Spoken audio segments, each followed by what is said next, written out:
of the Mac. Get on what it is, what it does, what it is, what it isn't. Looking for a better way to get up out of bed instead of getting on the internet and checking a new hit. Me get up, first shot, come strut walking. A little bit of humble, a little bit of cautious. Somewhere between like Rocky and Cosby's for the game. Nope, nope, y'all can't copy yet. Glad moonwalking, and this here is our party. My posse's been on Broadway, and we did it all way. Chrome music, I shed my skin and put my bones into everything I record to it. And yeah, I'm on. Let that stage light go and shine on down.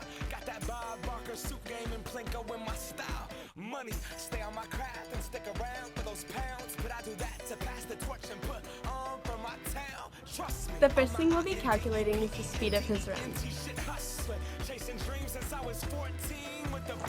To find the speed of the run, you do distance divided by time. The distance is 7.24 meters, and the time is 2.56 seconds. The speed of the run is 2.83 meters per second. Now we'll be calculating the force of the ball on the ground versus the force of the ball on your hand when dribbling. To calculate the force of the ball on your hand, we did the force times the time equals the mass times velocity. Our time is 0.5 seconds and our mass is 22 ounces. Our velocity was 1.55 meters per second.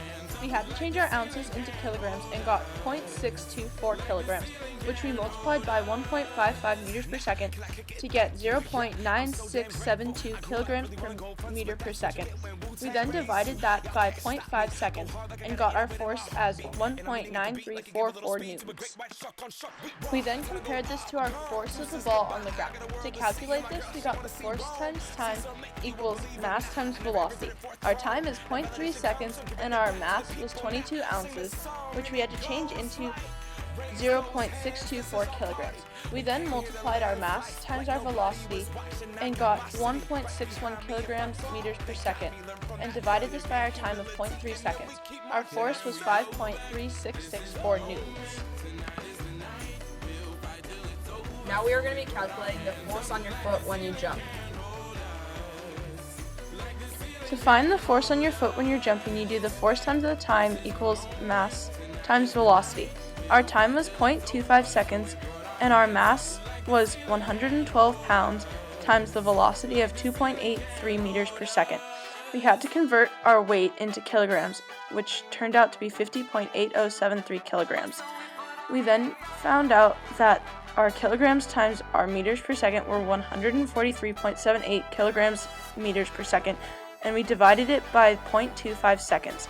Our force is 575.13 newtons. Now we're going to be calculating the force on your arm when you shoot the ball. To find the force in your arm when you shoot, we had to find the acceleration. Acceleration is calculated by the total velocity divided by the total time. Our velocity was 2.83 meters per second, and we divided it by 0.52 seconds to get an acceleration of 5.44 meters per second squared.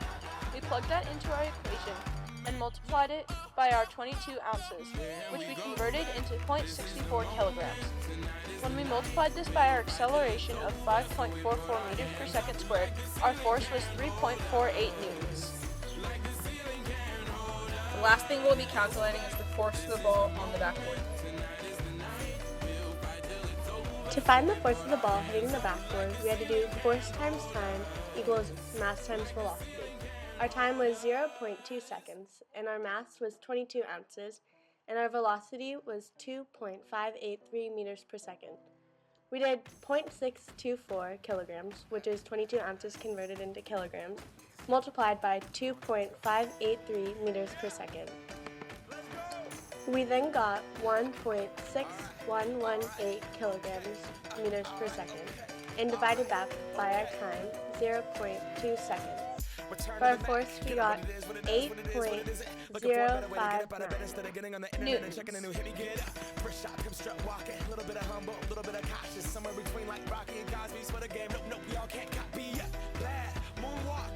Here is our party. My posse's been on Broadway, and we did it all way. Chrome music, I shed my skin and put my bones